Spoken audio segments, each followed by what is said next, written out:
encuentros muy constructivos de lo que es Parchémonos. Parchémonos por la biodiversidad, que es un espacio de divulgación, de discusión, de temas de importancia para ambiental, para la biodiversidad y las áreas protegidas del Valle del Cauca, una estrategia que ha sido liderada por colectivos de organizaciones juveniles, es decir, esta es la semillita del relevo generacional que esperamos pues que tenga el SIDAP para que sigamos mucho tiempo con muchas más energías más adelante. Entonces, como les digo, y sin más preámbulos, vamos a tener hoy 29, que se cierra el mes de los humedales, unas presentaciones muy especiales con este tema central de estos ecosistemas que son tan importantes en el Valle del Cauca, y para hablar sobre quiénes son las personas que nos van a acompañar hoy con estos temas, le cedo la palabra a mi compañera Maricel. Muy buenas tardes. Saludarlos. Gracias a todos y todas por estar conectados en este primer encuentro del año. Soy Maricel Peña, funcionaria de la CBC, y pues me permito eh, presentarles los ponentes en este día en nuestro primer tema muy importante, caucanos, encuentros y desencuentros. Luis Germán Naranjo es un naturalista colombiano con más de 40 años de experiencia profesional. Después de graduarse como biólogo marino, obtuvo una maestría en ecología animal y un doctorado en ecología evolutiva. Fue profesor en la Universidad del Valle, en Cali, durante 18 años y director de conservación y gobernanza en WWF Colombia desde 2006 hasta su retiro en 2020.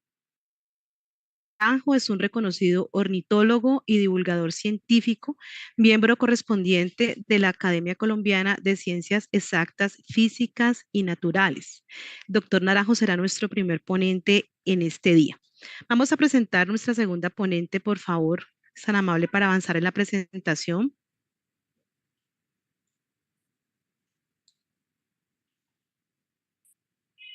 Nuestra segunda ponente, Luz Ángela Forero, es licenciada en Biología y Química con maestría en Manejo de Bosques y Biodiversidad con énfasis en Biodiversidad del CATIE. Es además experta en procesos de planificación de ecosistemas.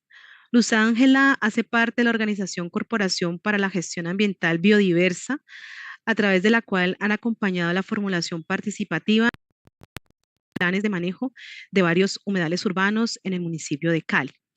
Entonces, estos son nuestros primeros dos ponentes o nuestros dos ponentes en este día. Le vamos a dar al primer ponente, el doctor Luis Germán Naranjo. Antes de que el doctor nos comparta su presentación, me permito entonces a todos compartir las reglas de juego en este día. Vamos a permitir que se realice la presentación. Todos los participantes nos van a compartir sus preguntas a través del chat. Las vamos a estar tomando y al final de cada presentación, entonces, vamos a hacer una pequeña intervención, un espacio de intervención para poder aclarar en las inquietudes de los participantes. Bueno, sin más preámbulos, entonces le damos la bienvenida. Bienvenido, doctor Luis Germán Naranjo. Por favor, entonces, usted ya le damos el espacio para que inicie con este primer tema valioso en este día. Muchas gracias. Bueno, muchas gracias. Muy buenas tardes a todas las personas que nos acompañan en este espacio de Parchémonos por la Biodiversidad. Es un gusto estar con ustedes esta tarde y pues quiero empezar dando las gracias a esta iniciativa por invitarme y darme el espacio para compartir con ustedes algunas ideas. Voy a compartir mi presentación. Por favor, me dan la señal, sí, cuando esté correcto. Ahí ya la estamos viendo perfecto, profesor Luis Germán. Muy bien. Bueno, en primer lugar, me pidieron que diera un título tentativo para esta charla y pues decidí escoger esta de Humedales Vallecaucanos, Encuentros y Desencuentros, por dos razones. La primera, pues es una celebración del mes de los humedales y pues los humedales para mí han sido un ecosistema que marcó mi vida desde siempre y pues por eso es un gusto hablar de esto. Pero como yo los concibo, como los he visto a lo largo de toda mi vida en el Valle del Cauca, pues han sido el escenario de tanto de encuentros importantes, positivos, como de una larga historia de desencuentros. Entonces voy a centrar la charla un poco alrededor de esto, pero no me voy a restringir solamente a los humedales, sino que los humedales serán como el eje del tema general, que es un poco más amplio acerca de el cambio ambiental en el valle geográfico del río Cauca durante un largo periodo que enunciaré en un momento. Esta charla va a girar en torno a dos premisas que son las que ustedes ven en pantalla. En primer lugar, cada época, cada periodo de la historia tiene una estructura conceptual particular y esa estructura conceptual particular, o sea, ese contexto conceptual, determina las características del conocimiento durante ese periodo, durante cada periodo de la historia. Y dentro de esa estructura conceptual está comprendida la visión del mundo, o sea, la percepción, la conceptualización y la construcción social de la naturaleza. Eh, Todo esto quiere decir que cada sociedad en un momento dado de la historia entiende y concibe la naturaleza de una forma determinada que no es la misma exactamente de quienes la antecedieron, ni será la misma de quienes la sucederán. Los paisajes culturales configuran el imaginario de naturaleza de sus habitantes. Todos construimos de alguna manera el paisaje que habitamos y en esa construcción social de los paisajes hay algunos elementos dominantes de la fisonomía, del aspecto de los paisajes que la sociedad valora de una manera particular. Todos consideramos en general, por consenso, consideramos que hay ciertas cosas en los paisajes que habitamos que nos gustan más que otras, o que consideramos más valiosas que otras, o que creemos que deben ser inalienables, inembargables e imprescriptibles como las áreas protegidas, y por lo tanto son las cosas que decidimos que queremos conservar y queremos mantener.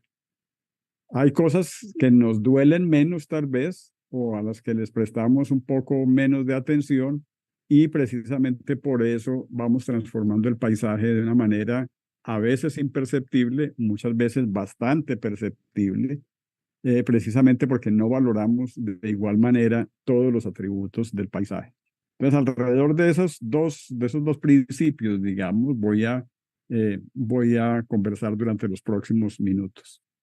El valle geográfico del río Cauca, es decir, la planicie comprendida al sur, desde el sur en Santander de Quilichao, en el departamento del Cauca, y al norte por la población de la Virginia, en el departamento del Risaralda, y pues entre las cordilleras occidental y central, ha sido sin duda una de las regiones del interior del país que se ha transformado de una manera más intensa a lo largo de su historia, pero no solamente eso, sino que esa transformación o el grueso de la transformación de lo que fue alguna vez el Valle del Cauca a lo que es hoy, se dio mucho más rápido de lo que se ha dado la transformación de otras regiones de Colombia.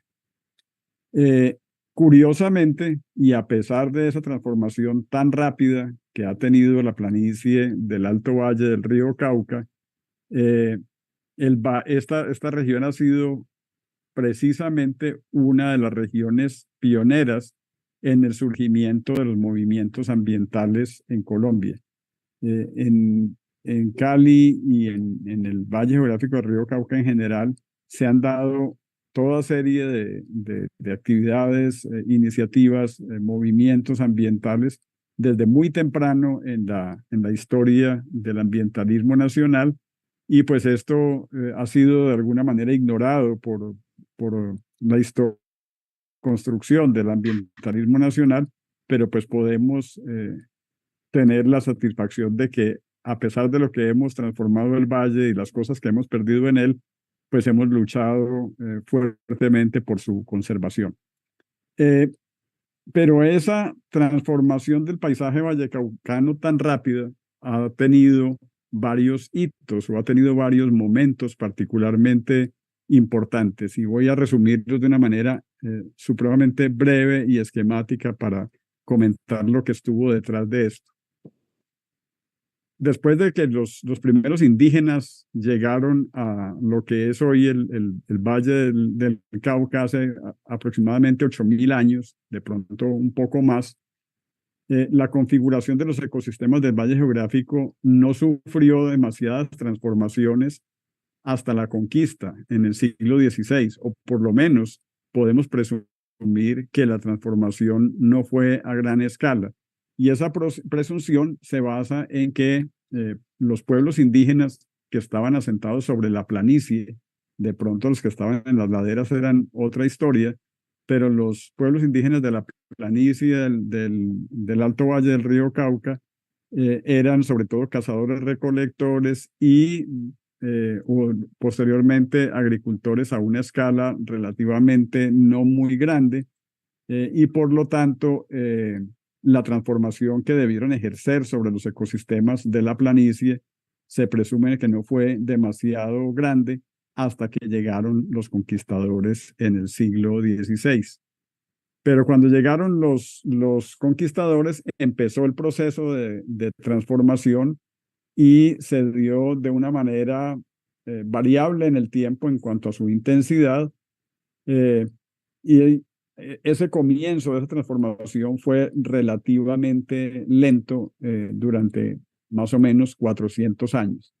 ¿Por qué lento? Porque si bien los españoles introdujeron el ganado, no solamente vacuno, sino también sus caballos y cerdos, los españoles trajeron los cerdos al Valle del Cauca, y estos animales empezaron a ejercer pues una presión sobre los ecosistemas de la planicie. Crearon las primeras praderas para criar a sus ganados, y aparte de eso, pues empezaron el cultivo de algunas cosas, como por ejemplo la caña de azúcar, sobre todo en el sur del valle, alrededor de lo que es hoy Palmira, más o menos. Pero el proceso fue, repito, bastante lento. Los encomenderos empezaron a expandir sus grandes haciendas, pero mantenían un paisaje heterogéneo donde predominaban los espacios para el ganado y la agricultura a una escala relativamente pequeña.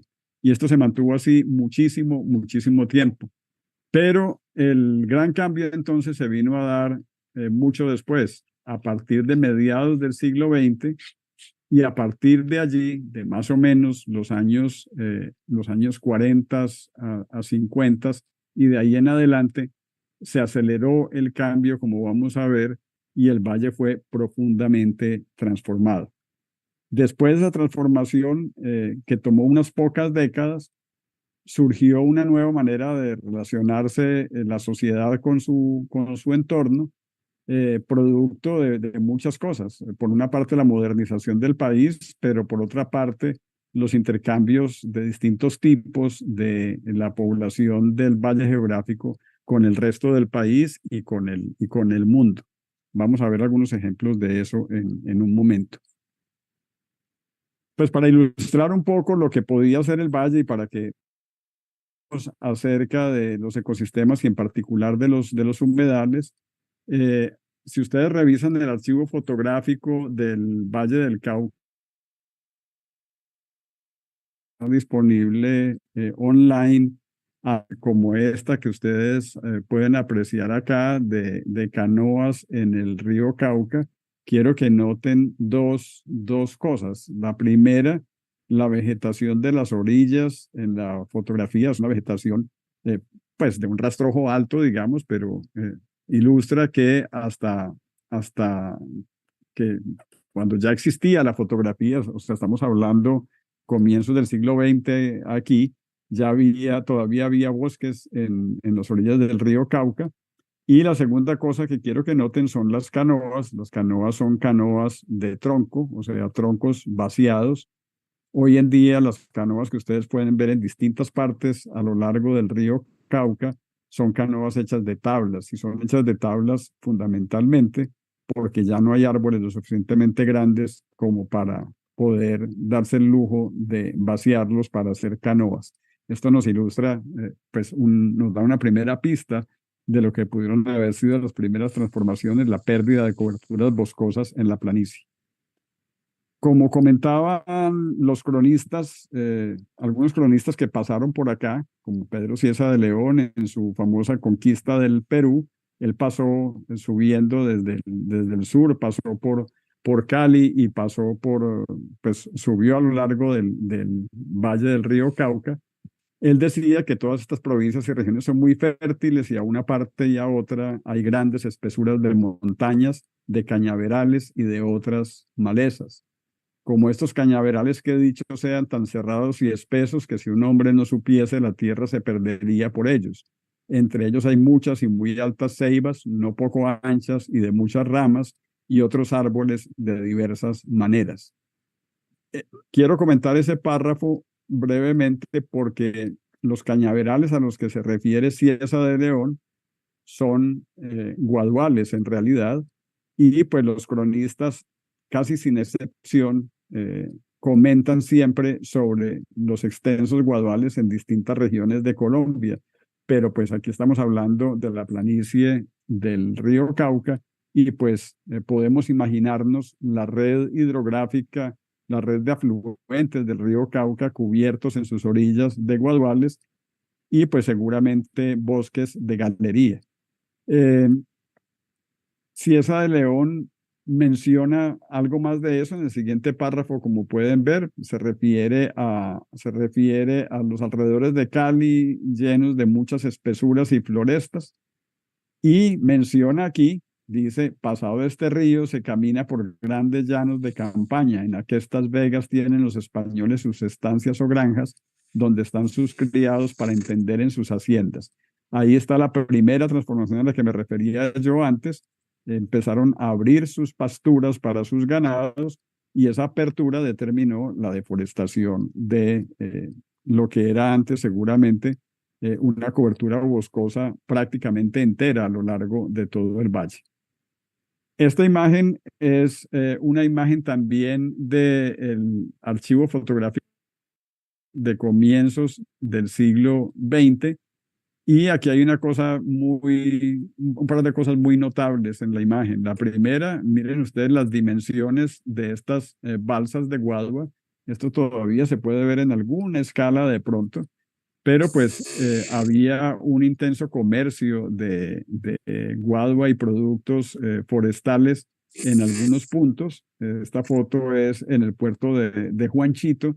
Y la segunda cosa, pueden ver ustedes los productos agrícolas o agroforestales encima de las balsas. Estamos hablando entonces de un valle que en aquel momento, comienzos del siglo XX, conservaba todavía parte de sus coberturas boscosas y tenía una combinación de usos de la tierra variada y rica en muchos aspectos. A mediados, del siglo XIX, pasaron muchos viajeros por el Valle del Cauca. De hecho, desde mucho antes, por ejemplo, Humboldt atravesó el valle de norte a sur. Él entró por Cartago después de cruzar el paso del Quindío y siguió rápidamente su viaje hacia el sur cuando iba hacia Ecuador. Y detrás de él vinieron muchos viajeros que dejaron relatos de viaje bastante interesantes. Uno de ellos, muy prolijo en sus apuntes y que estuvo mucho tiempo en el valle, fue Isaac Holton, quien en su libro Nueva Granada, 20 meses en los Andes, dice esto acerca del valle que nos da mucha idea de la cobertura de ecosistemas en aquel entonces. Desde la cima, y por cima estamos hablando más o menos a la altura de Piedra de Moler, también atravesó el paso del Quindío, después de pasar Piedra de Moler, habrá algún punto viniendo por esa vía desde donde se ve el valle.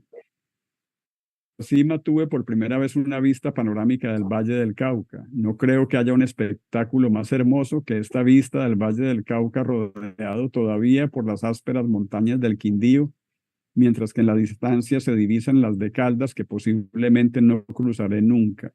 La escena sería todavía más bella si se viera el Cauca, pero como la margen derecha está cubierta de pantanos y bosque, el río no se ve sino entrando en el valle. Ese último párrafo es muy diciente. Estamos hablando de que la margen derecha, recuerden ustedes, es la margen oriental del río Cauca, corresponde a la parte plana propiamente dicha, y dice que estaba cubierta de pantanos y bosque. O sea que una gran extensión de humedales todavía persistía hacia finales del siglo XIX y había bastante cobertura boscosa en esa época. Muy probablemente lo que había en cuanto a vivienda rural y uso de la tierra sería similar a lo que ustedes pueden ver en esta imagen del archivo fotográfico del Valle del Cauca. Pues yo no soy tan viejo como Holton, pero a mí me tocó conocer en el Valle del Cauca. En mi infancia todavía no era raro encontrar casas con techo de paja, no solamente en zona rural, sino incluso en zonas urbanas. Yo recuerdo que en Cartago, en los años 60 tempranos del siglo XX, estoy hablando más o menos alrededor de 1965, había todavía casas de techo de palma en plena ciudad de Cartago. Entonces, pues estamos hablando de un paisaje bastante pastoril, como el que ustedes ven acá, y con muchos minifundios y cultivos de pan coger. Esta imagen, de nuevo, nos muestra una balsa de guadua, una gran balsa de guadua, en el río Cauca. Esta foto es tomada de un libro de Leo Miller, que fue un naturalista que viajó con Frank Chapman en 1917 por el Valle del Cauca. Y la fotografía es muy interesante porque pues, ven ustedes la magnitud del río, ven de nuevo que las orillas tenían cobertura boscosa y pues pueden ver la magnitud de estas balsas que pues hacían transporte fluvial de una manera análoga a lo que podían ser los champanes del río Magdalena. Los humedales eran una constante y esa constante habría de acompañar o habría de ser el móvil que determinara la gran transformación que sufrió el valle a mediados del siglo XX. La frase que ustedes ven acá es de Óscar Gerardo Ramos, que fue un intelectual vallecaucano muy notable, murió hace pocos años, y en un libro de él que se llama Caucayaco, pues vamos a ver varias frases en lo que queda de la charla. Él comentaba, está hablando de mediados del siglo XX, dice, las inundaciones periódicas del río Cauca en las riadas de invierno afectaban cerca de 80.000 hectáreas e impedían la explotación rotunda de una planicie que podía ararse, sembrarse, regarse y cosecharse con recursos de avanzada tecnología.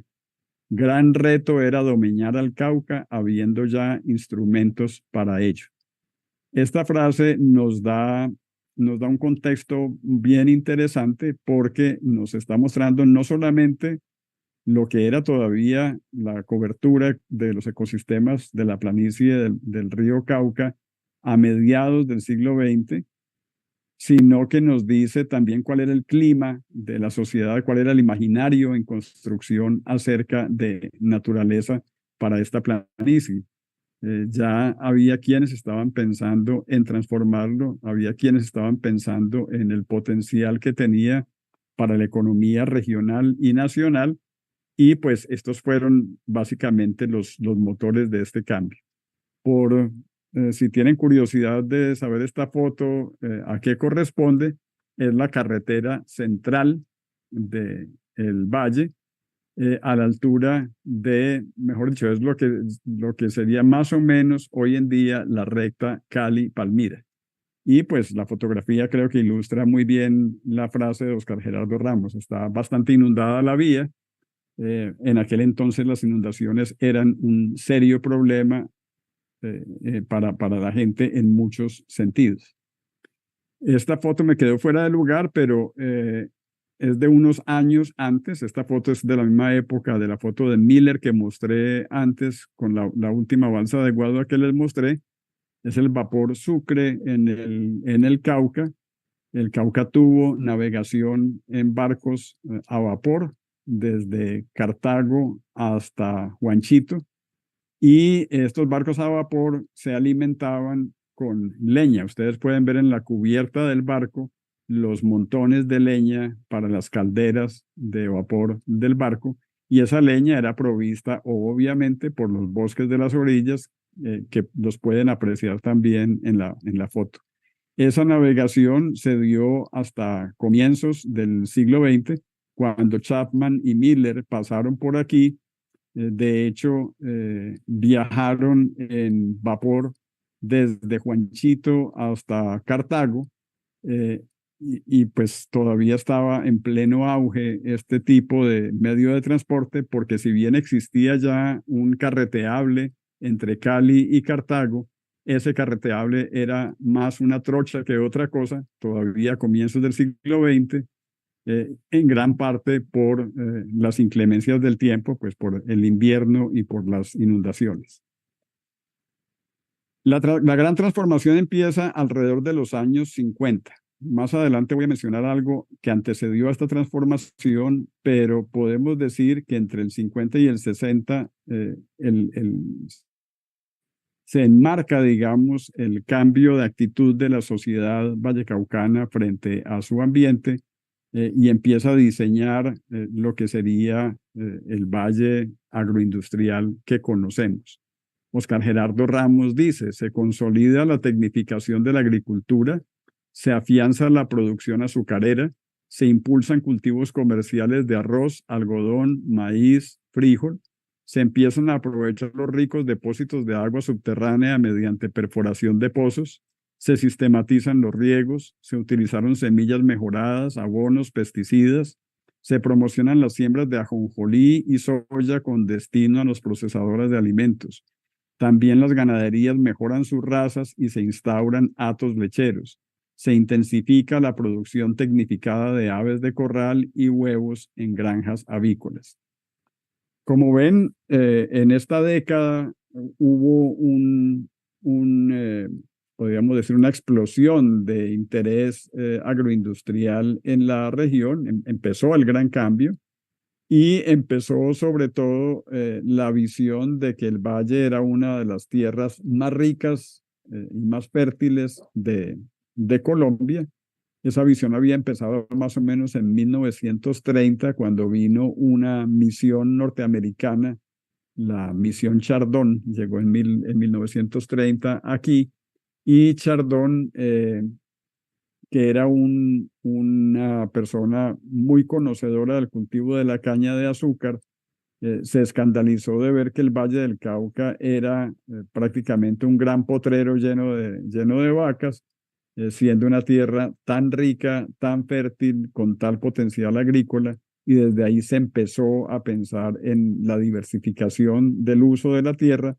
Y pues esta primera década, la que estoy comentando, del 50 al 60, vio el comienzo de esa diversificación. Quiero que fijen la mirada en los distintos tipos de cultivos. Eran muchos tipos de cultivos distintos, paralelos al ganado que todavía existía, y cosas nuevas como podían ser la producción de huevos y aves de corral en granjas avícolas, cosa que no existía antes de esa época en la región. Como resumen de este periodo, ahí es importante notar varias cosas que son claves. Pasaron muchas cosas en esta época, Pero primero, para que se ubiquen ustedes en contexto socioeconómico y político del país, estamos hablando que esta fue la década de la violencia partidista entre el 51 y el 54. Hacia el final de esta época empezaron a entrar distintas empresas industriales a Colombia y empezó a haber una incidencia de misiones extranjeras y programas de cooperación técnica, sobre todo con los Estados Unidos. En el 51 vino una segunda misión que fue la misión Curry, y la misión Curry lo que planteó fue una ampliación de la idea de Chardón, y era que el valle había que drenarlo, había que quitarle ese exceso de agua básicamente, y había que hacer un gran plan de adecuación de tierras. En esa época llegó también la misión Lilienthal. Lilienthal fue una persona, un ingeniero que ya había hecho una primera adecuación de tierras en Tennessee, en los Estados Unidos, y planteó un modelo para hacer esa transformación, esa misma transformación aquí. Y fue el año de la creación de la CBC. Aquí hay que hacer un paréntesis importante, y es que las corporaciones autónomas regionales, que hoy en día tienen una misión ambientalista supremamente importante y valiosa, en aquella época tenían una misión contradictoria, una misión mixta. Tenían por un lado las responsabilidades ambientales como las tienen hoy en día, pero eran responsables por promover el desarrollo económico de las regiones por las cuales eran responsables. Entonces, pues la CBC estuvo detrás de la misión Lilienthal, o acompañando la misión Lilienthal, y acompañó ese proceso de transformación del Valle del Cauca. La segunda cosa que quiero que noten aquí, que es importante, sucedió en el año 55. En el año 55 empezó el proceso en serio de drenaje de áreas de humedales importantes del valle. Se construyó un dique al sur de la laguna de Sonso, que habría de ser histórico por los problemas que generó. Y para no alargarme más en este punto, hubo una cosa que fue muy importante también, y fue que hacia finales de esa década se creó Azocaña, y el cultivo de la caña de azúcar se volvió mucho más importante de lo que había sido hasta entonces. Y pues se empezó como un cultivo realmente agroindustrial alrededor de esa época. Como ya dije, la caña de azúcar fue introducida por los españoles desde la colonia, pero, y existía desde entonces, pero las dimensiones y los trapiches grandes y todo empezaron a llegar poco a poco, y para mediados del siglo XX fue que realmente alcanzaron las dimensiones que conocemos. En esta época, en esta década, fue cuando sucedió tal vez el primer envión grande contra los humedales. 4.100 hectáreas de humedales fueron drenadas durante la década. Eso es una extensión de terreno supremamente grande, y fueron drenados para abrir paso a la agricultura industrial. La década siguiente, del 60 a los 70, fue un poco más de lo mismo, pero con una connotación muy importante desde el punto de vista socioeconómico. Dice Oscar Gerardo Ramos: ya no contaban esos días en que la tierra valía poco, sin gravámenes, pero inundable y sin altas técnicas agrícolas. Quienes la compraron y la rehicieron bien merecían poseerla, y más si ella se convertía en fuente de bienestar social. Hasta esta época había un fenómeno muy interesante en el valle. Les mostré las fotos anteriores con las balsas y los productos agroforestales que iban montados en las balsas y todo eso. En el valle geográfico del río Cauca existía una población campesina muy grande en las orillas del río Cauca. Obviamente, la mayor parte de esas tierras eran parte de latifundios que tenían dueños, muchos de ellos con títulos que retrocedían hasta la colonia, por supuesto, pero eran latifundios en los cuales los aparceros, los trabajadores, se les permitía tener pequeñas parcelas en las orillas del río Cauca, donde tenían sus huertos familiares, donde sembraban cultivos de pan coger y aprovechaban también productos de los bosques de las orillas. Y lo podían hacer básicamente porque pues, la tierra era barata, era ocupada sobre todo en ganadería extensiva, y para los dueños de esas grandes haciendas era mejor tener a esos aparceros allí pagándoles con ese derecho de uso de esas pequeñas parcelas que pagarles un sueldo o tenerlos empleados. Cuando la tierra empieza a adquirir valor y empiezan estas misiones a transformar el paisaje y se perfila una agricultura industrial con todas las de la ley, pues la tierra se valoriza tremendamente y estos aparceros son sacados de sus tierras masivamente.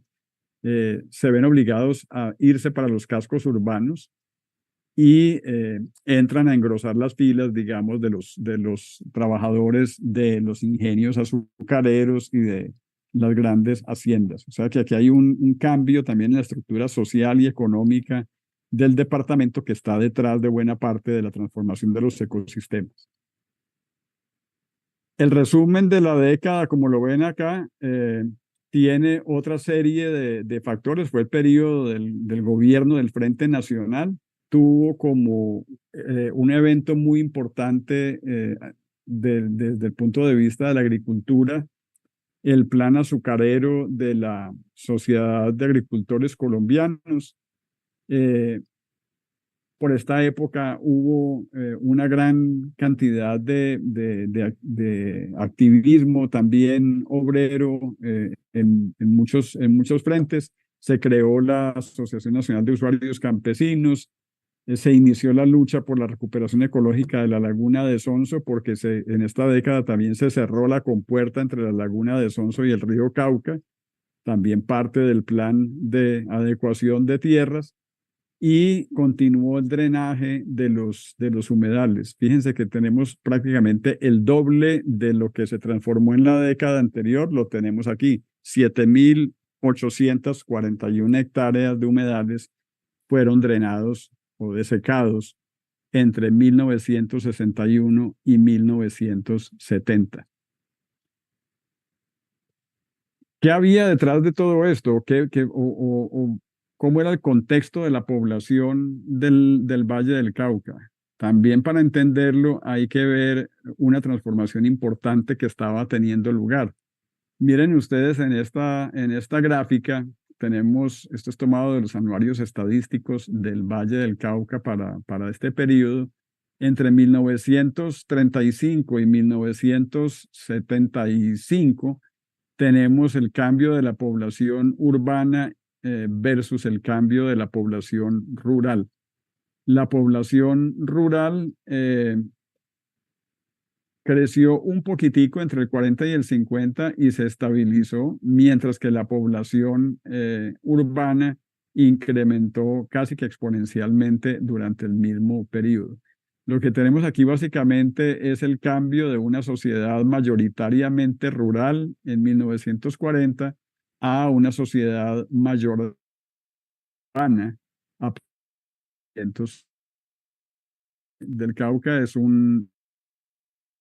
ciudades con un industrial y todo esto relacionado gracias a la transformación de los ecosistemas de la planicie. Eso lo podemos ver reflejado en este contraste de algunas coberturas para la región. Estamos comparando el año de 1954 con el año de 1974 para ilustrar cómo en solo 20 años hubo un cambio en el aspecto, en la fisonomía del Valle del Cauca bastante fuerte. Vemos que se duplicó el área, estas cifras, perdón, son hectáreas, son miles de hectáreas. Se duplicó la cobertura de caña de azúcar en solo 20 años. algunos otros cultivos aumentaron un poco, como el arroz, por ejemplo, pero realmente muy poco. El frijol, por el contrario, casi que se acabó. El maíz aumentó un poquito también y hubo una diversificación de otras cosas. En este periodo fue el periodo de gran auge de cultivos como algodón, millo y sorgo, y soya. Y esas tres cosas, el algodón, el millo y la soya, pues son responsables por esas 118.246 hectáreas que ustedes ven acá. El total de área cultivada, pues fíjense cómo más que se duplicó, casi que se triplicó o se triplicó. De 81.000 hectáreas pasamos a 241.000 en solo 20 años. Esto les puede dar una idea entonces de cómo cambió la fisonomía y cómo dejamos de atrás un valle ganadero con lagunas, con parches de bosque, con guaduales, a un Valle del Cauca fuertemente cultivado. Resumiendo, ese proceso de transformación en el imaginario de naturaleza del comienzo de esta historia, o sea, de los años 40, la productividad era entendida como importante para la seguridad alimentaria. Pero a partir de los años 50 cambió a un modelo que se centraba en el rendimiento y la explotación intensiva de la tierra para aumentar las ganancias. Entramos en la moda de los commodities, los productos que podían ser exportados, y el azúcar era fundamentalmente el mayor commodity, y esto nos explica por qué convertimos a la planicie en un mar de caña.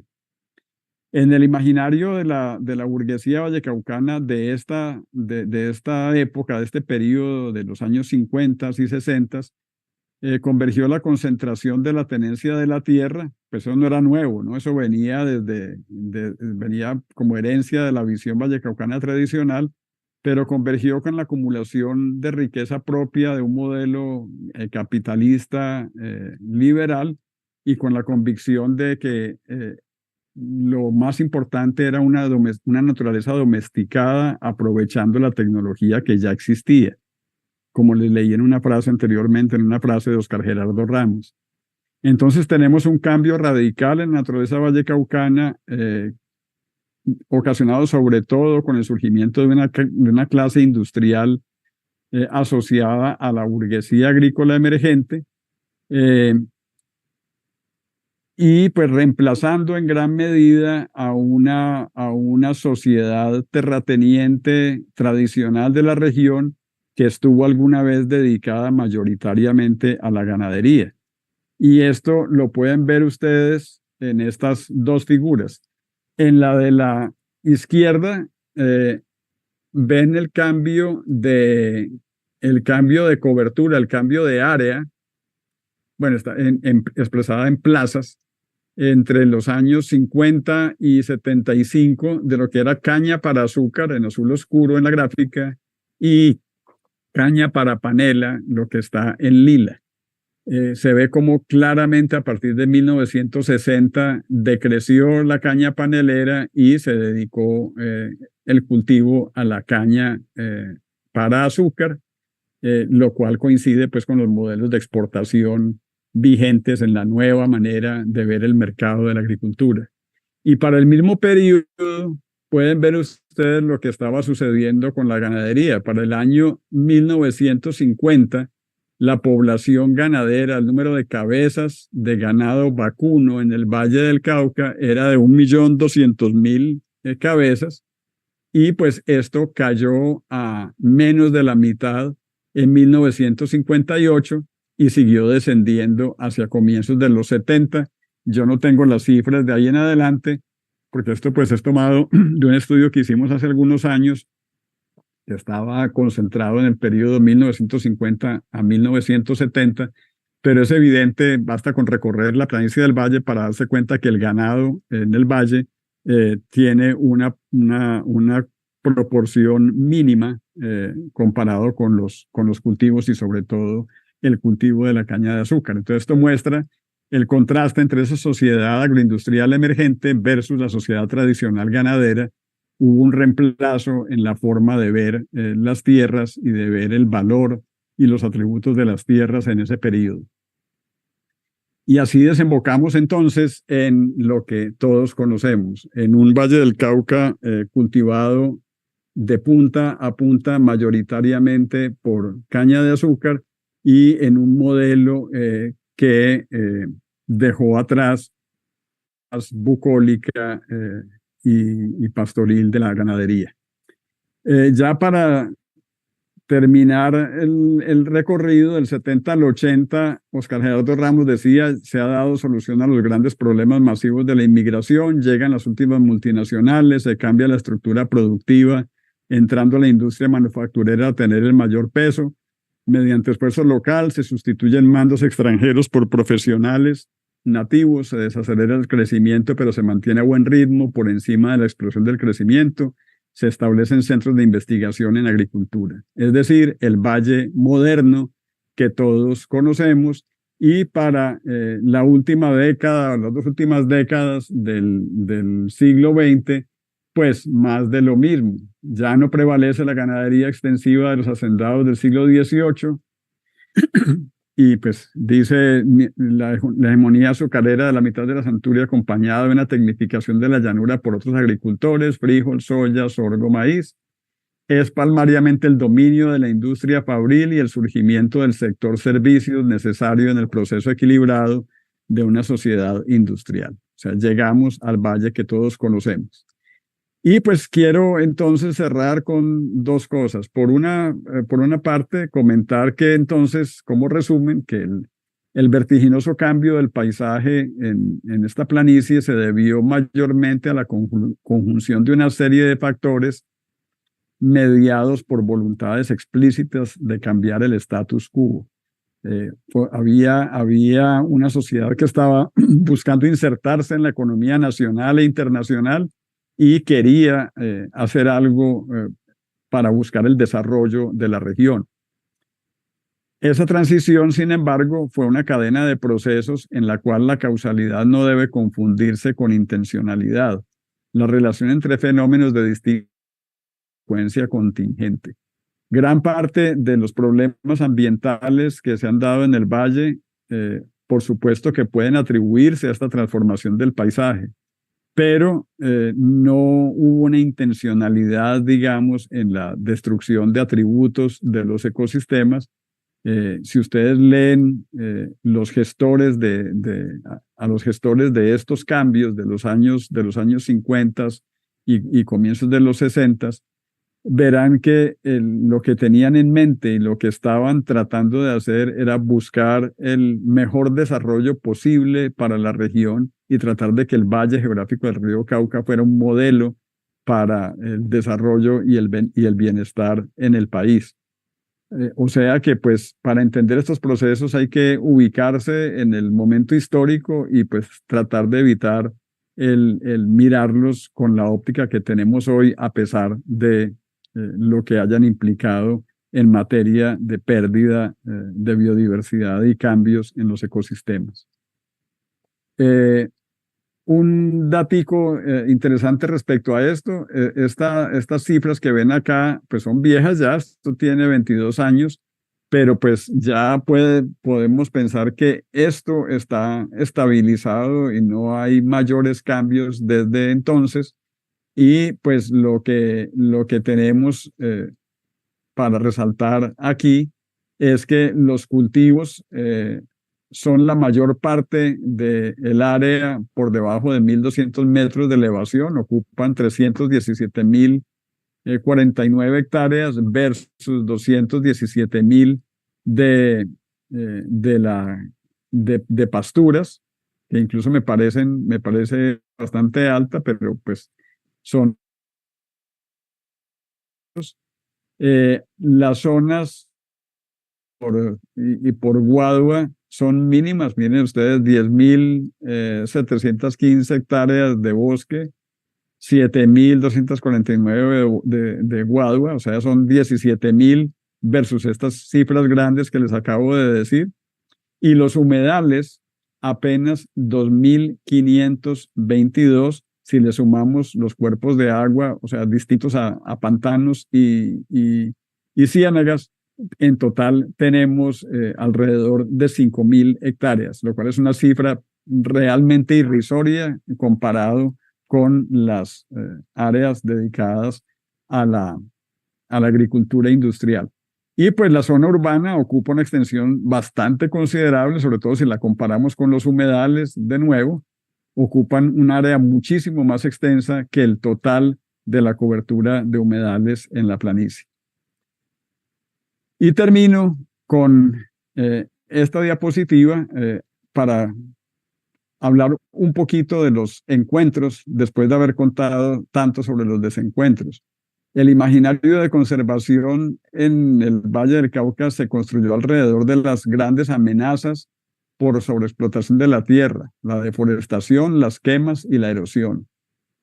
Revisando literatura y revisando recuerdos con coetáneos, los imaginarios de conservación se concentran apenas en algunos elementos de la naturaleza.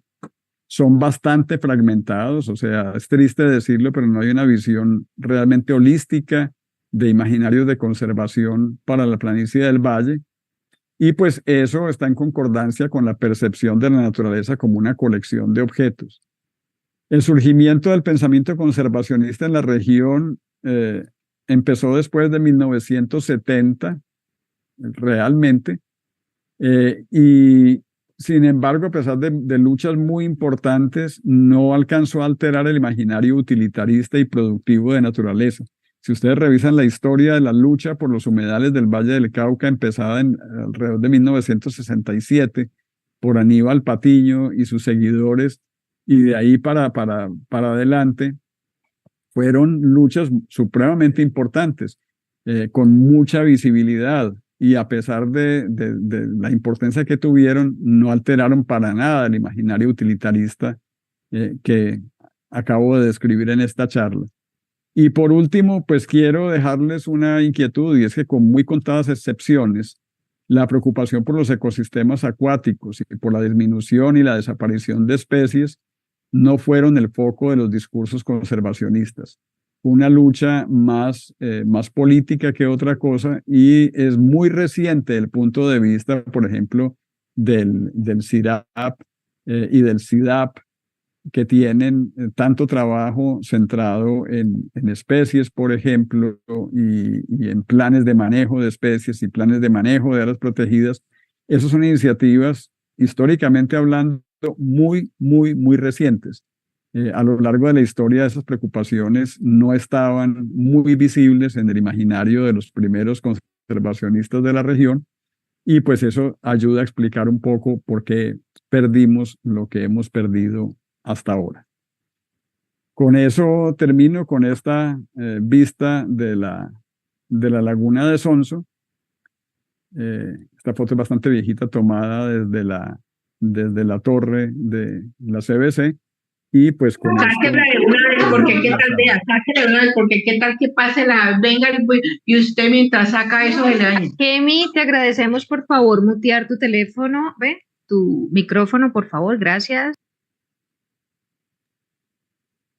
Bueno, con eso termino. Luis, Muchísimas Germán, gracias. muchísimas gracias. Ha sido una trayectoria y un recorrido impactante y realmente de mucha historia, de mucho pensar cómo el territorio ha ido cambiando a lo largo de los años y cómo se ha ido dando esa transformación a lo que obviamente hoy tenemos. No sé si nos acompañe la profesora Luz Ángela Forero. Estará en sala la profesora Luz Ángela Forero para darle paso a ella. Y ya está en este momento conectada. Okay. Le damos entonces a Luz Ángela para que continuemos con la presentación. Sí. Les agradecemos a todas las personas que están colocando sus inquietudes a través del chat, comentarios, ¿sí? Al final, obviamente, de la charla con la profesora Luz Ángela, vamos a leer esos comentarios, esas inquietudes, para que cada uno de los ponentes que hemos tenido en el día de hoy pues nos puedan contestar o ampliar si así lo desean. ¿Listo? Así que, profesora Luz Ángela, qué gusto tenerla. en Parchémonos por la Biodiversidad. Sea muy bienvenida y puede hacer su presentación.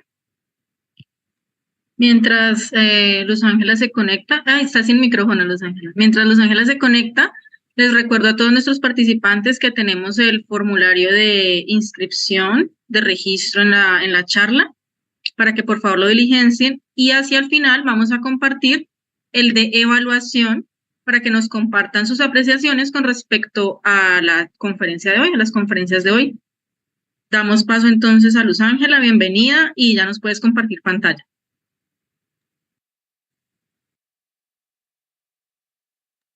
También recordarles a todas las personas que esta transmisión está quedando grabada a través de nuestro canal de YouTube y pueden volver nuevamente a revisar la presentación. De pronto hay algunas cosas que se les han pasado, eso suele ocurrir, entonces podemos nuevamente ahí a través del canal de YouTube volver nuevamente y escuchar esta conferencia.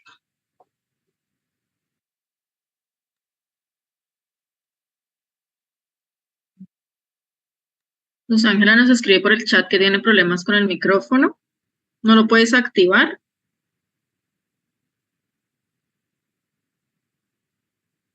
Porque no sé si de pronto te puedes conectar por el celular, como para hacer el audio por el celular. Sí, podría ser también una opción. Profesora Luz Ángela, también eso puede ser una opción.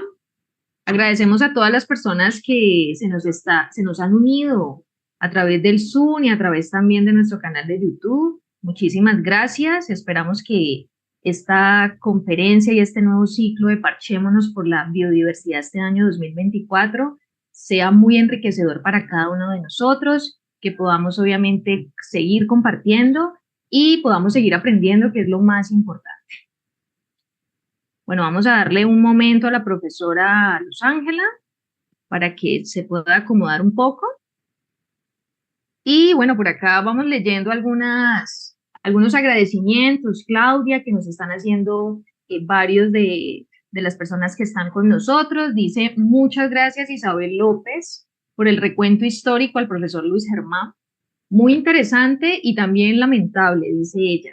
Es importante reconocer y recordar nuestra historia, muy cierto, Isabel, así es, muy cierto.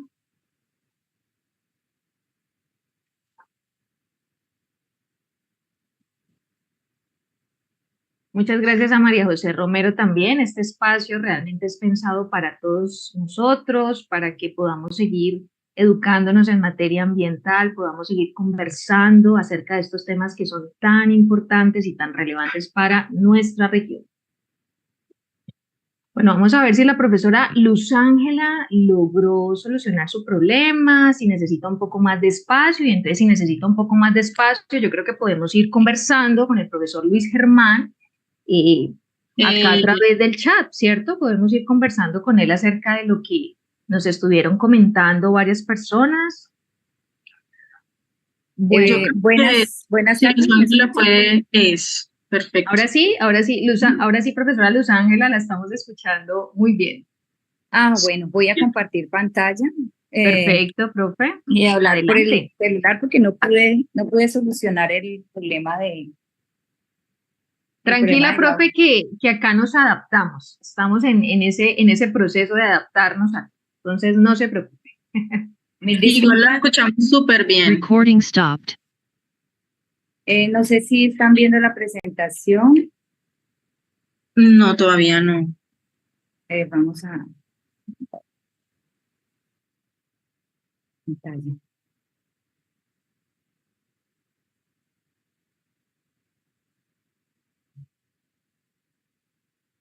Ahora sí, ¿cierto? Sí. Ahora sí, profesora Luz Ángela, ahora sí le estamos Recording in viendo muy bien. progress. Adelante, el espacio es suyo. Bien pueda. Bueno, perfecto. Voy a comenzar. Entonces, yo voy a seguir como con el mismo enfoque de encuentros y de desencuentros. Me pareció que era apropiado para hablar sobre humedales urbanos y sobre la planificación que se ha desarrollado, que ha venido desarrollando la autoridad ambiental para estos humedales que son tan importantes para, digamos, con todos los servicios ecosistémicos que ofrece para la comunidad caleña y para la comunidad flotante también que visita nuestro territorio. Entonces, bueno, la primera imagen es la foto del humedal La Babilla, San Juan del Burro.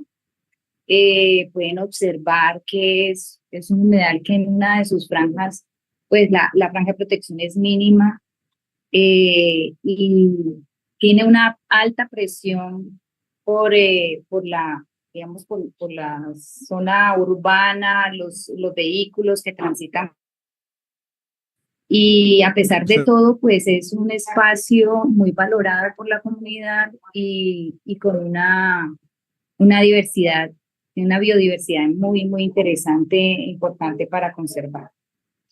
Entonces, voy a hablar sobre encuentros y tengo que ubicarlos en esta imagen. Esta es la imagen del humedal Limonar. Es un humedal que era un ojo de agua que había sido pues muy perturbado y disminuido, dejado en su mínima expresión por el desarrollo urbano. Y de nuevo, esos encuentros, esa lucha de la comunidad por rescatar su humedal, pues ha transformado este espejo de agua, logramos ampliarlo y la comunidad ha puesto mucho de su parte junto con la autoridad ambiental en recuperar esa zona, enriqueciéndola con especies, con jardines, haciéndolo un espacio, un oasis dentro de una zona muy urbanizada en la ciudad, en la Comuna 17.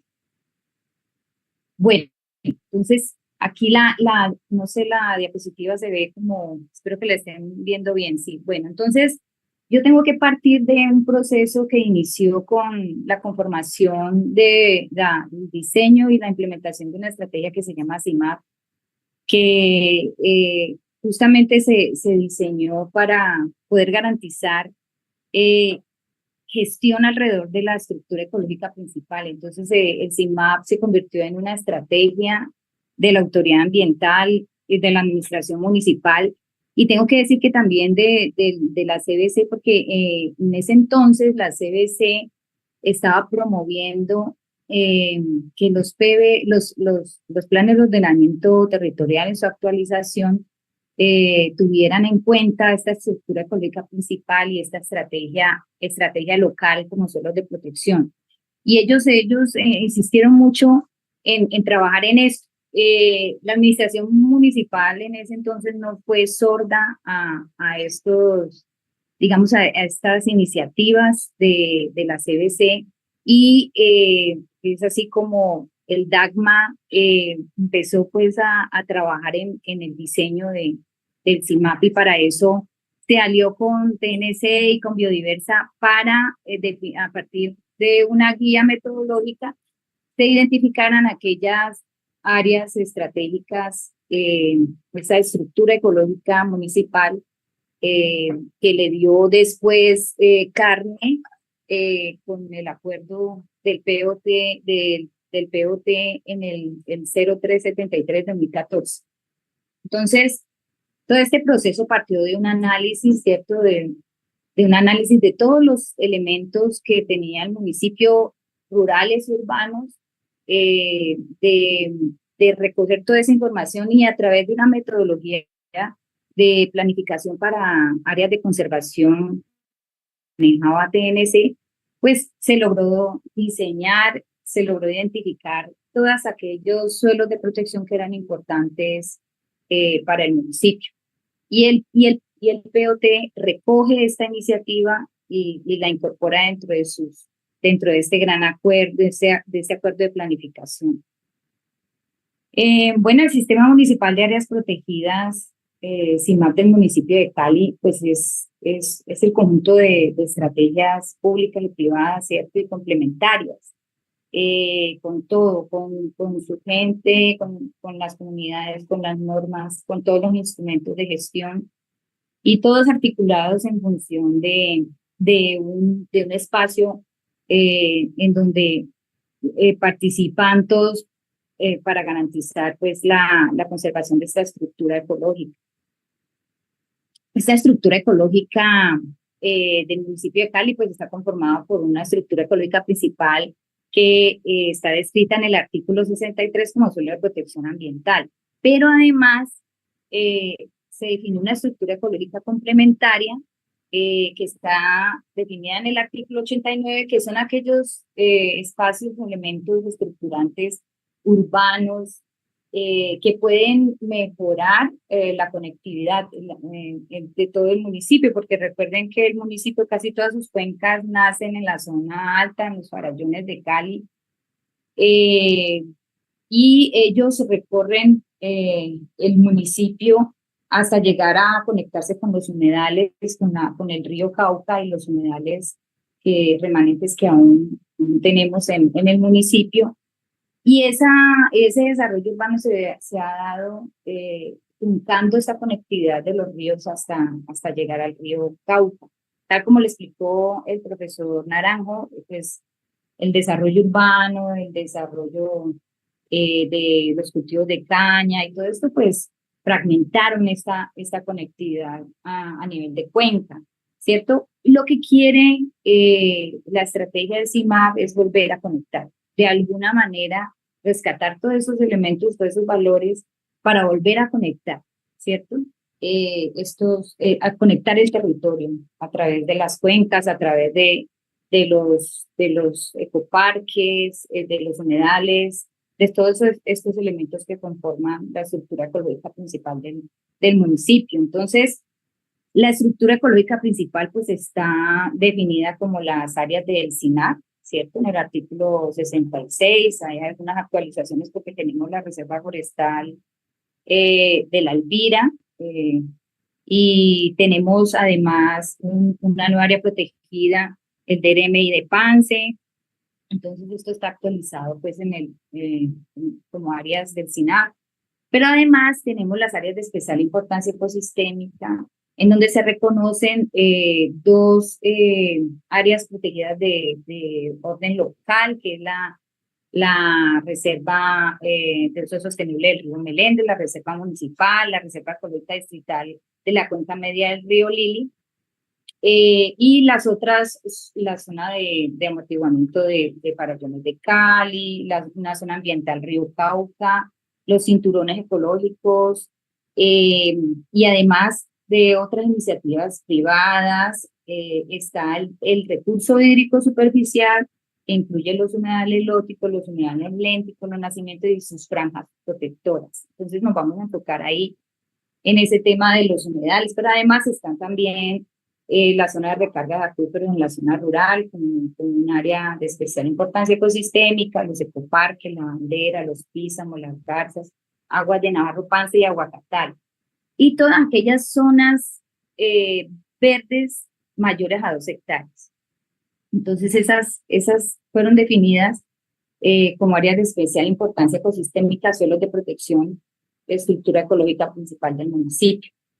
Cuando se diseñó la guía metodológica basada en la metodología PSA, se definieron 4 objetos de conservación, porque esta metodología trabaja con la definición de objetos de conservación y orienta, digamos, las estrategias de conservación hacia el monitoreo de estas especies y las acciones que contribuyen a esto, pues tendría que mejorar de alguna manera pues la biodiversidad en la comunidad de aves, mantener la red hídrica, la conservación del sistema de humedales y garantizar las coberturas vegetales en cada uno de los ecosistemas presentes en el Valle del Cauca, en el municipio de Cali. Bueno, en esta metodología se evaluaron los atributos claves y se definieron unos indicadores, los atributos claves desde el contexto paisajístico, de nuevo la conectividad entre las unidades de los sistemas y el sistema hídrico, y se definieron unos indicadores. Esto es solamente para el objeto de conservación de los humedales. Y en ese contexto paisajístico se definieron dos indicadores que son número de espejos de aguas conectados a la red hídrica, la presencia de la garrita ya rayada Butirodes striata, y en el atributo de condición, la composición de especies, referida a la riqueza de especies nativas, en el tamaño a la superficie que ocupa el espejo de agua, entonces el indicador de hectáreas de espejo de agua.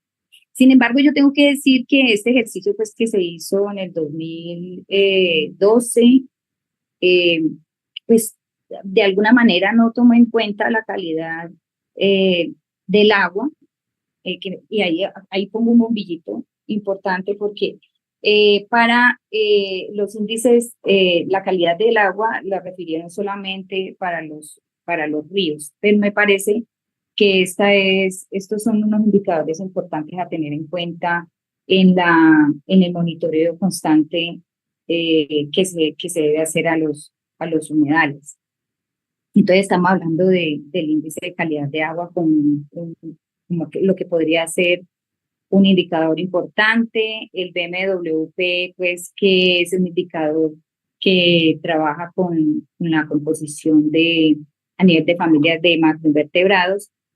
Digamos que perifiton y peces para el contexto urbano es un poco complicado porque pues en el contexto urbano estos son los grupos que se han visto más afectados, principalmente los peces, por las presiones y por los motores de pérdida de biodiversidad que se están presentando en la zona urbana. Entonces, yo lo pongo ahí como un interrogante porque eso lo podemos revisar más adelante.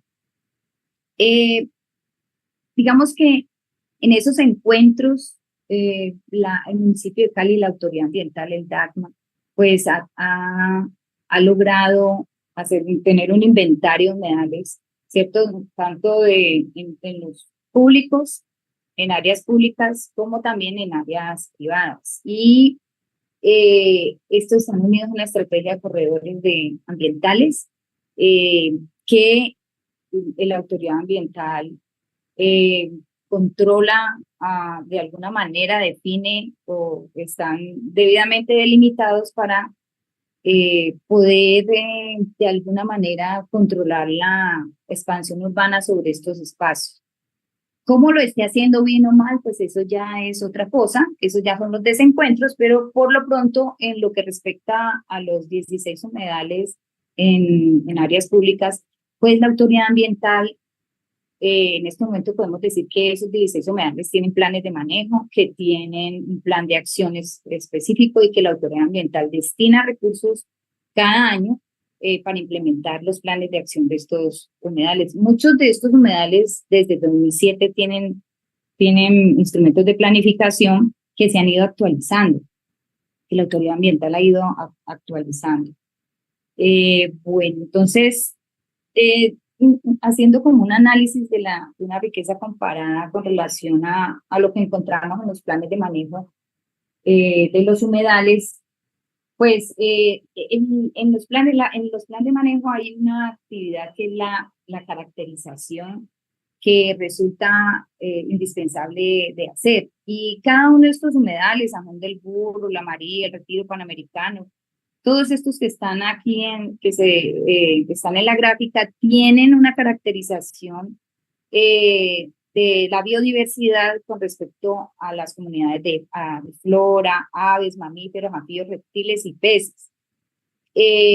Algunos humedales les hace falta, digamos, la caracterización de mamíferos y de anfibios y de herpetos, mamíferos y herpetos, porque alguna situación de fuerza mayor pues impidió implementar esta caracterización, pero la mayoría en general tienen estas caracterizaciones y podemos mirar que los humedales con mayor diversidad caracterizada está el San Juan del Burro, que la babilla San Juan del Burro de la primera foto que les mostré ahí en el inicio de la presentación, Pero hay otros espacios, bueno, la Bahía San Juan del Burro, pues son dos espejos de humedales que están conectados a un nacimiento, que el nacimiento fue perturbado por el desarrollo urbano, las construcciones que se hicieron alrededor dejaron pues el ojo de agua del nacimiento,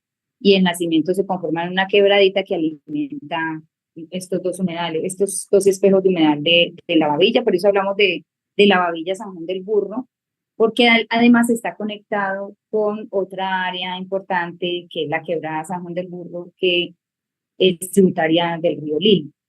Y esta quebrada y el nacimiento con su drenaje tienen coberturas de bosque secundario, que así se van a mantener porque pues tienen la presión urbana a sus alrededores. Entonces, esa especial condición hace que estos diversas comunidades se presenten, digamos, mayor riqueza en estos espacios. Pero ustedes pueden ver ahí, por ejemplo, que la Universidad del Valle, pues también con estas caracterizaciones históricas que ha hecho sus estudiantes y todo eso, y esa cantidad de especies, porque eso es como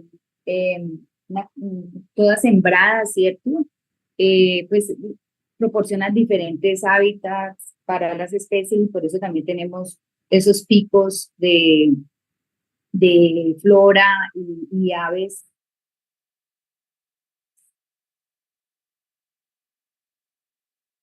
en sus humedales y sus alrededores. El Parque de la Caña, fíjense que también tiene un indicador, una riqueza de flora importante, por la misma razón, porque es un espacio público, recreativo, pero también ellos han sembrado muchos árboles dentro de este espacio, pues que mejora que se refleja pues en estos resultados de las caracterizaciones que se han hecho en los diferentes humedales.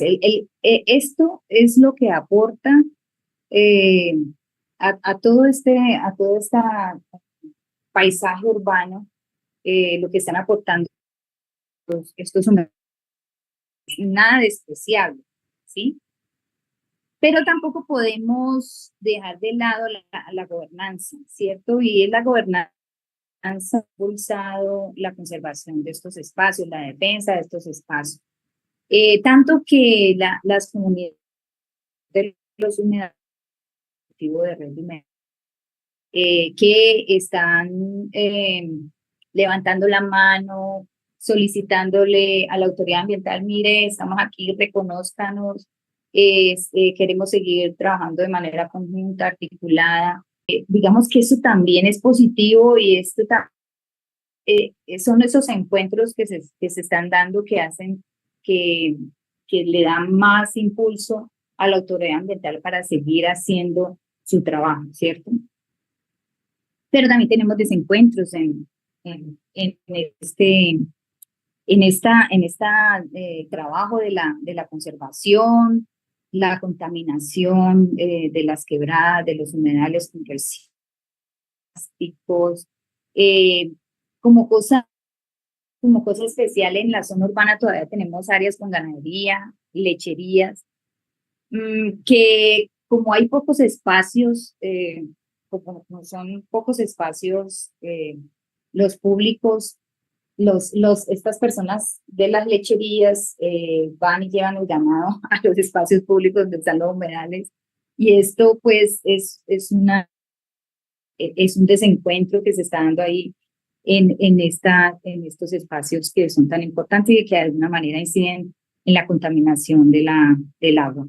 La presión por el desarrollo, por el crecimiento urbanístico que va corriendo, va eliminando esa cobertura vegetal que queremos conectar a través de estos espacios naturales.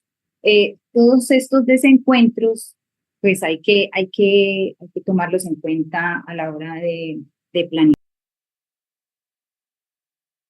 Bueno, yo tengo que también ha hecho una labor viciosa de monitoreo con su laboratorio de aguas, en los diferentes humedales. Estamos hablando de 42 monitoreos desde, ellos vienen haciendo monitoreos de antes del 2011, pero digamos que es del 2011, partiendo del 2011, 2012, 2015, en el año 2016, 2018, 2019, 2020, 2021 y 2022, han estado haciendo el monitoreo de la calidad de agua de los humedales, calculando el índice de calidad, ¿cierto? Además de otros índices también, pero pues vamos a enfocarnos en el índice de calidad del IDEAN. Por ejemplo, como en este perfil histórico, ellos más que todo han hecho este monitoreo en tiempo seco, solo han hecho un monitoreo en periodo húmedo, pues por lo menos los datos que yo tuve acceso. Y en periodo seco, pues los máximos y los mínimos históricos, por ejemplo, para el humedal Charco Azul, lo que tiene que ver con los mínimos históricos nos muestran un índice de calidad en la franja que se considera mala, pero en los índices históricos máximos podemos ver que el humedal Charco Azul se mueve en un poquito, en una mejora en la parte de un índice de calidad regular. El humedal El Limonar, que era un ojo de agua pequeñito y después mejoró su biodiversidad, también tiene en los mínimos históricos y con respecto a los máximos en donde su condición de agua cambia de mala a aceptable. La Babilla, hasta la Babilla también pues siempre se ha mantenido en índices mínimos históricos en valor aceptable, y lo mismo que el humedal de Las Garzas. En tiempo seco, en tiempo húmedo, la situación es un poquito distinta en época de lluvias.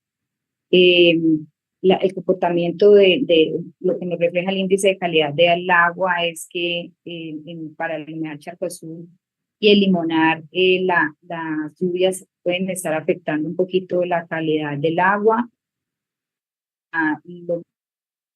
las garzas. Esto está afectado por la carga de sedimentos, digamos que puede ser explicado desde ese punto de vista. El caso que quiero resaltar aquí es que la autoridad ambiental viene generando datos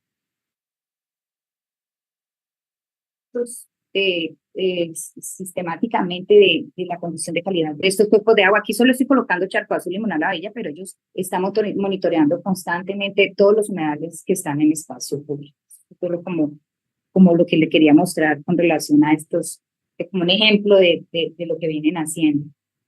Bueno, entonces en los desencuentros podemos resumir que todos los humedales públicos cuentan con un plan de manejo, un plan de acción que está en implementación, que hay un colectivo de red de humedales cualificado, que el plan de ordenamiento territorial siempre se formuló propendiendo por el reconocimiento de estos espacios y su conservación, y siempre o el mejoramiento de la conectividad. Que de humedales públicos y privados ambiental viene trabajando en este monitoreo de manera sistemática, y además la autoridad ambiental viene trabajando en estudios de caracterización, exigiéndole a los privados que tienen humedales estudios de caracterización y análisis de integridad para ellos sobre esa base tomar decisiones de planificación. En los desencuentros pues tenemos niveles de contaminación que no disminuyen, una densificación urbana y unos conflictos socioecológicos asociados pues con los urbanizadores a esa situación, una fragmentación de los corredores de conectividad por el desarrollo de la infraestructura vial, que expone siempre a esta fauna a atropellamientos, que se viene presentando la eutroficación de los humedales porque los monitoreos siempre están mostrando cargas altas de fosfatos de materia orgánica, y que no existe como un protocolo en el plan de monitoreo que esté bien definido para y que tampoco se divulga, ¿cierto? No hay no hay un mecanismo de divulgación, de presentar esta información al colectivo, a la comunidad que se preocupa por trabajar por la conservación de estos espacios y que de alguna manera esto puede ayudar a gestionar mejor estos ecosistemas y buscar las rutas de sostenibilidad en ese desarrollo, ¿cierto? Entonces hay un colectivo de red de humedales que está sin formalizar y esto digamos que son generalmente estos desencuentros que se están dando en el territorio. Bueno, yo con respecto a eso, pues he traído un estudio de caso que es el humedal Cañandosas 3, está en un predio privado y la Corporación Biodiversa de la que hago parte, pues realizó un estudio de caracterización de este espacio y de una formulación de un plan de restauración con un enfoque adaptativo. Esta fue una exigencia de la autoridad ambiental para el privado porque le interesaba mejorar la condición, la recuperación de este humedal. Ustedes lo pueden ver ahí, es un espejito aquí, humedal Cañandosas 3, está muy cerca al humedal panamericano y está asociado con unas derivaciones que vienen del río Pance, en la zona sur de Cali. Bueno, digamos que el estudio no solamente incluyó una caracterización biológica, ¿cierto?, sino que además incluyó un análisis hidrológico, ¿sí?, del humedal, identificar qué fue lo que pasó con el humedal, porque uno se pone a ver y estas imágenes son las primeras de CBC, del archivo de CBC, y uno se pone a mirar esta situación y uno ve, hombre, desde 1957 esto era un potrero, ¿cierto?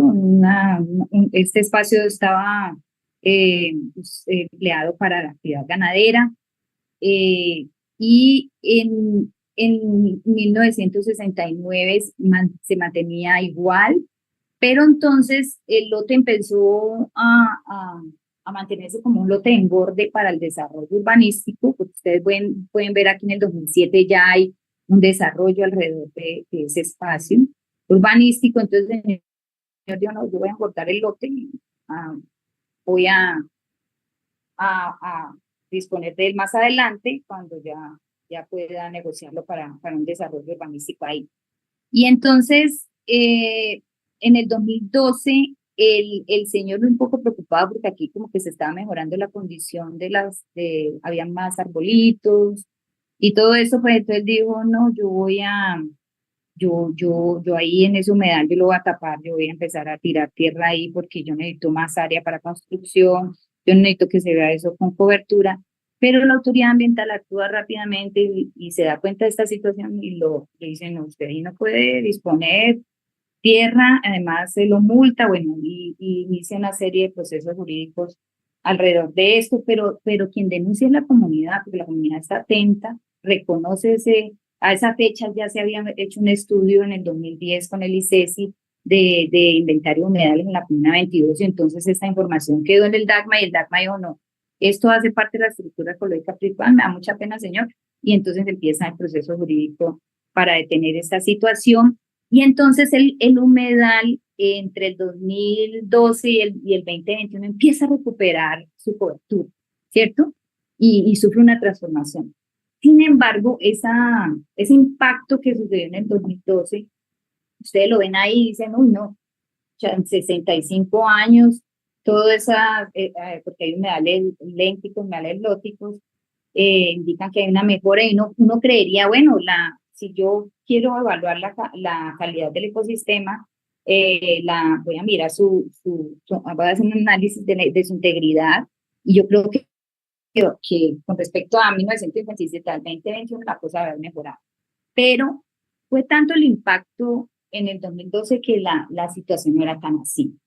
Y drásticamente un humedal que es prácticamente un ojo de agua, un nacimiento de 2.872 metros cuadrados pasó a 729 metros cuadrados. Entonces, además, pues la hidróloga Jenny Mayor hizo un estudio de caudales en la zona, analizó todo el levantamiento topográfico de antes y después. Aquí ustedes pueden ver que el humedal aquí, el dueño del lote quiso taparlo y quiso sepultar este humedal, pero pues fue detenido como a tiempo para que no siguiera haciendo, pues para que no lo tapara del todo. Modificó todo este. Ya te iba a volar. Diana Vivas, por favor, te pedimos que mutees tu micrófono, por favor, para continuar. La profesora Luz Ángela, muchísimas gracias, profe, adelante. Bueno, entonces todas estas modificaciones quedaron, digamos, tenemos una topografía en 1957 y tenemos una del 2022 donde se ve claramente la intencionalidad y el efecto de la depositación pues, de material sobre el humedal que desconecta muchos de estos sistemas en el territorio, en el terreno. Se calcularon, pues se hizo un análisis hidrológico de caudales que transitan, se definió la cuenca aferente de ese humedal y los caudales que transitan, que llegan ahí, y luego los que transitan por fuera del humedal. Pero además se hizo un estudio, se hizo un estudio para evaluar los niveles freáticos que se estaban presentando en terreno, o sea, cómo se estaba comportando el acuífero en el terreno. Toda esta información, junto con la que desarrolló la Corporación Biodiversa ya relacionada con la caracterización de este espacio, pues lo hizo a través de la implementación de la metodología de PSA, la misma que se utilizó para el CIMAP, se utilizó también, y la misma que se utiliza para la planificación de áreas protegidas. Esa misma se implementó para acá con el fin de que la autoridad ambiental tuviera herramientas para monitorear y lo que el privado en su implementación de restauración pudiera verificar pues que la condición iba a cambiar. Entonces, con ese propósito fue que se implementó la metodología. Entonces, se caracterizaron las aves, la riqueza taxonómica, cómo se distribuyeron los gremios en los diferentes espacios, en las diferentes coberturas que se estaban haciendo en el lote donde está el humedal, y se identificó esta especie, Lateralus. Esta especie no está amenazada, pero es la primera vez que en los humedales urbanos se identificó esta especie. Es una especie que necesita de estos de humedales que no son profundos, sino que son someros, y estos espacios son muy pocos en la zona urbana. Entonces, necesita zonas pantanosas, ciertos matorrales, y entonces nos pareció muy interesante enfocarnos en esta especie como un objeto de conservación. Pues también se caracterizaron las mamíferos, las mamíferos voladores, con cámaras trampa, pues registrando también los otros terrestres. También se evaluó la herpetofauna. Entonces uno se pone a ver que en la zona urbana los grupos que más reciben golpes, más presión, donde no encontramos casi nada ya de especies, pues son los anfibios, son los primeros que desaparecen cuando hay una presión antrópica, y los peces también. Pero además también tenemos la presencia de rana de toro en el área. Y eso es muy preocupante porque pues, la rana toro es muy voraz, es muy grande, y seguramente esta avecilla, pues yo creo que podría resultar el bocado de esta rana toro. Entonces la rana toro se convierte en una amenaza muy, muy importante a tomar en cuenta en este humedal. ¿sí? Y en la dispersión por la conectividad hídrica que hay en la Comuna 22, en donde seguramente ya se ha venido desplazando por el río Lili, desde el río Cauca, y ahorita las encontramos en estos humedales amenazando la biodiversidad de este espacio. Se evaluó la parte de ictiofauna y entonces ahí uno dice, no, todo es introducido, trasplantado y la única especie nativa es la sardina en Ibrico caucano, ¿cierto? Entonces ahí tenemos, por eso yo le ponía el interrogante a peces y de pronto me faltó un video, porque pues es muy baja la diversidad aquí en estos grupos cuando uno va a hacer el análisis de integridad ecológica pues, de estos ecosistemas. Se evaluaron macroinvertebrados acuáticos porque nos pareció un indicador importante para evaluar la parte de contaminación, fáciles de evaluar, entonces nos parece que esto es un indicador muy importante a tener en cuenta en el monitoreo de los humedales. Y se evaluó también la flora del humedal, cañas gordas, calculándose los índices respectivos. Pero también se evaluaron macrófitas en el humedal, ¿no?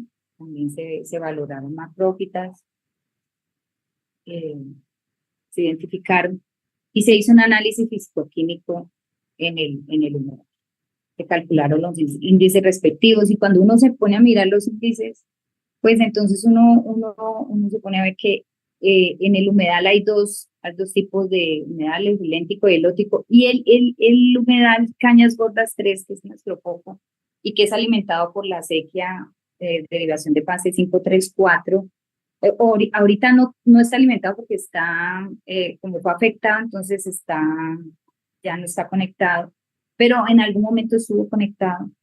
Y la calidad de este pequeño humedal, de lo que queda de este pequeño humedal, pues está en condiciones de eutroficación muy altas, calidad entre mala y pésima. Entonces, pues esta situación es la que se está presentando en este estudio de caso, ¿sí?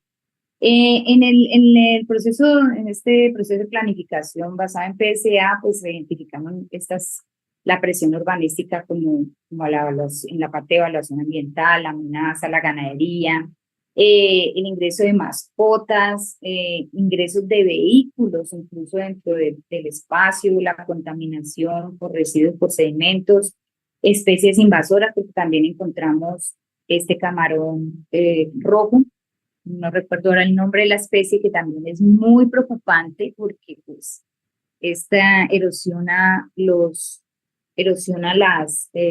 las quebradas, pues ellas hacen cuevas y van erosionando el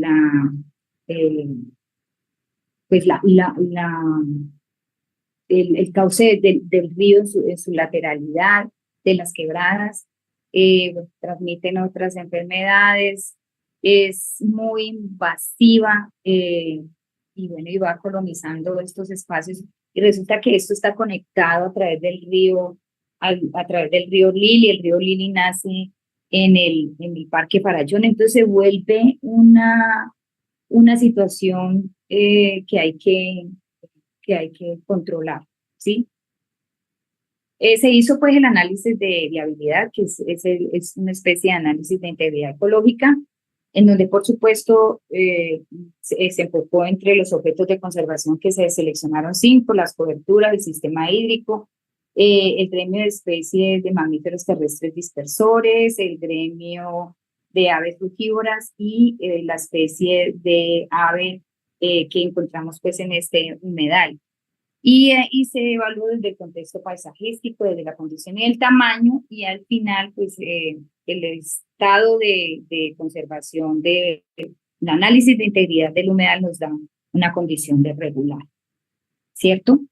Se analizaron las amenazas para cada uno de estos objetos de conservación y se definió una zonificación, se le propuso una zonificación al privado y a la autoridad ambiental con unas restricciones de uso y con una acciones de recuperación de este humedal, ¿cierto? Que está enfocada en tres componentes: el de preservación y protección ambiental, el de uso sostenible para cada espacio, el de recuperación ecológica e hidrológica para la protección del humedal.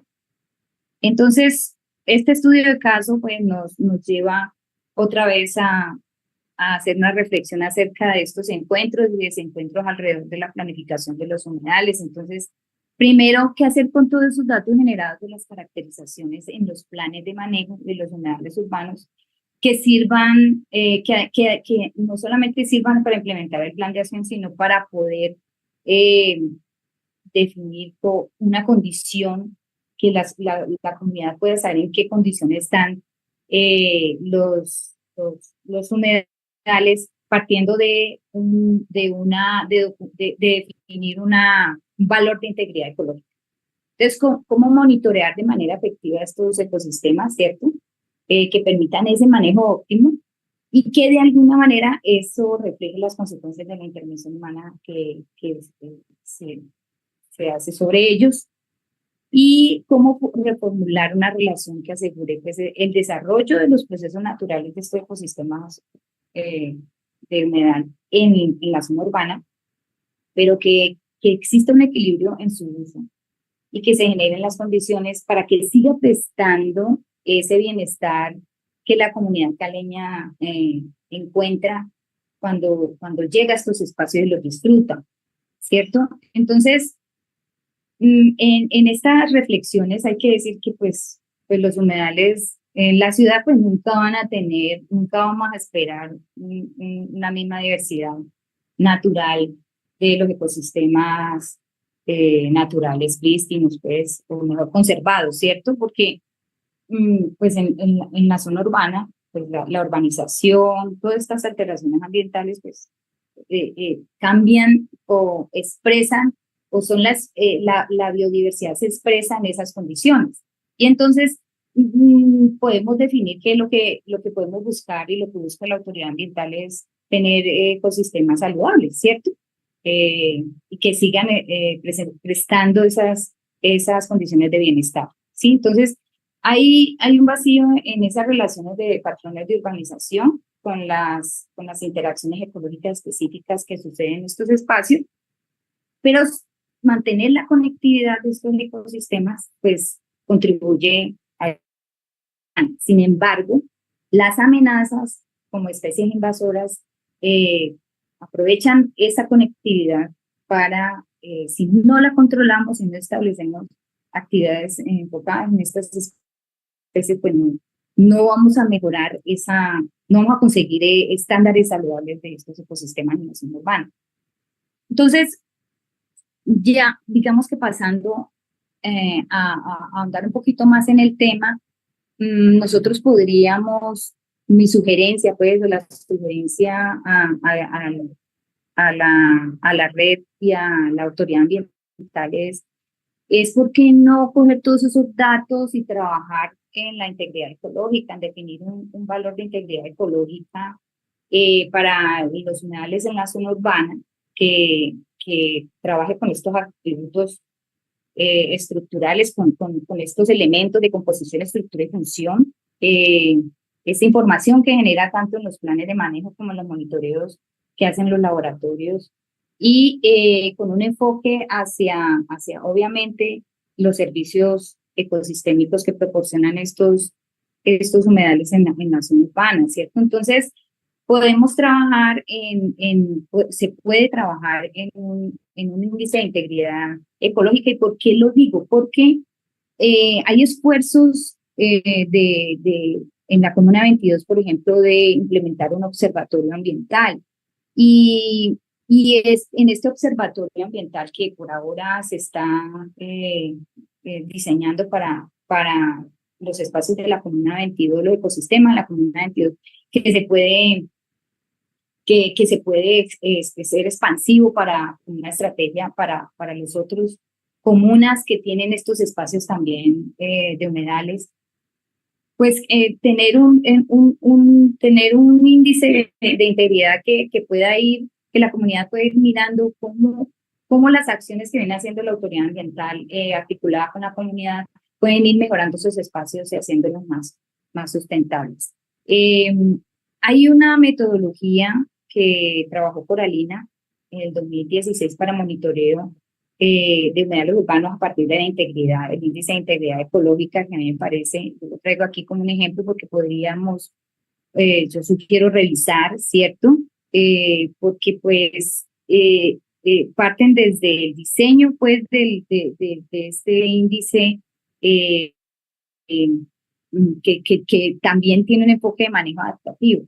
Entonces, parten de definir unos objetivos de monitoreo, ¿cierto? A través de preguntas claves, a través de hipótesis en las condiciones en que están los humedales y una definición de escala, ¿cierto? Y después el diseño del monitoreo es muy importante porque estamos obteniendo muchos datos a través de estos planes de manejo y de estos monitoreos, pero pues podríamos mirar qué de estos elementos podemos ir sumando al diseño de este índice de integridad, ¿cierto? Y a definir un procedimiento para la colección de los datos, para su análisis y también para su divulgación, ¿cierto? Entonces, esta metodología me llamó mucho la atención porque pues coge los 4 componentes, el componente hídrico, el componente biótico, el socioeconómico y finalmente el calcula el índice de integridad ecológica basado en la oferta de servicios ecosistémicos y en alta capacidad de regulación y resiliencia de estos ecosistemas, porque estos ecosistemas están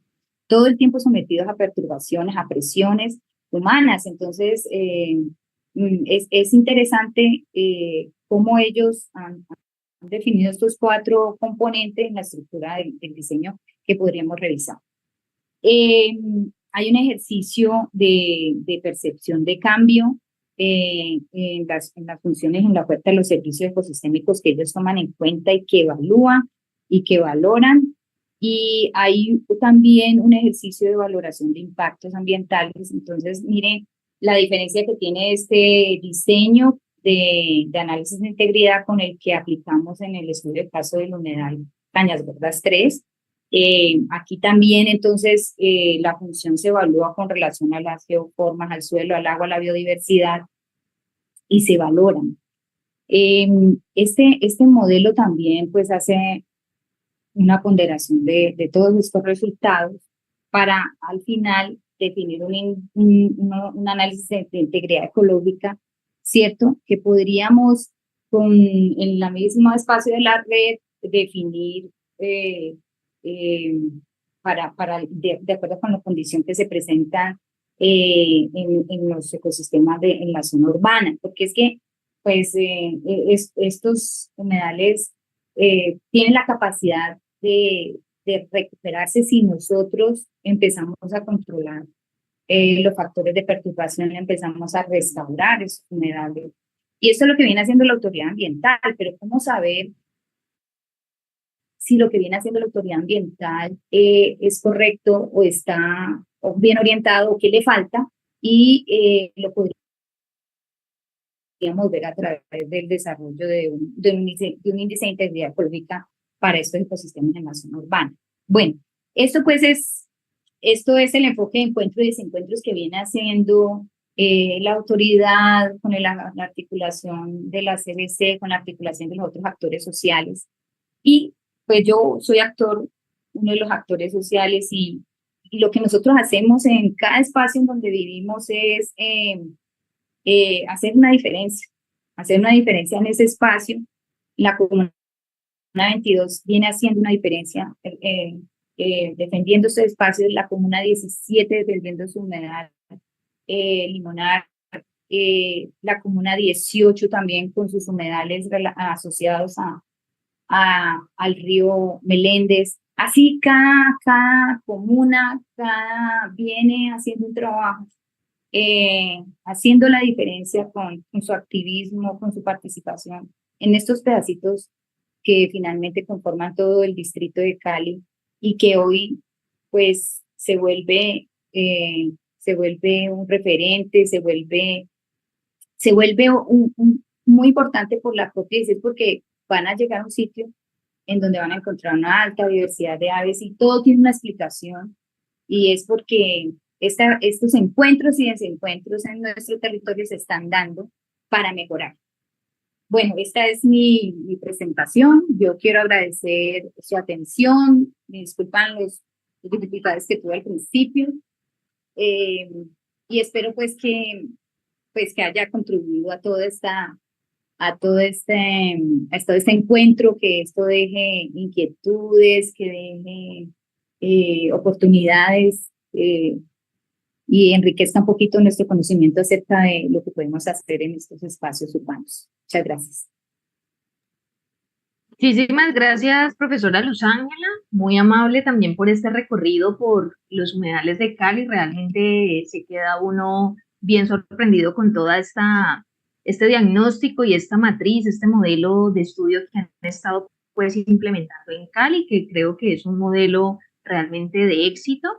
Agradecemos a todas las personas que realmente se conectaron con nosotros. Hoy nos faltó un poco el tiempo para interactuar. Ya el profesor Luis Germán se tiene que retirar de sala.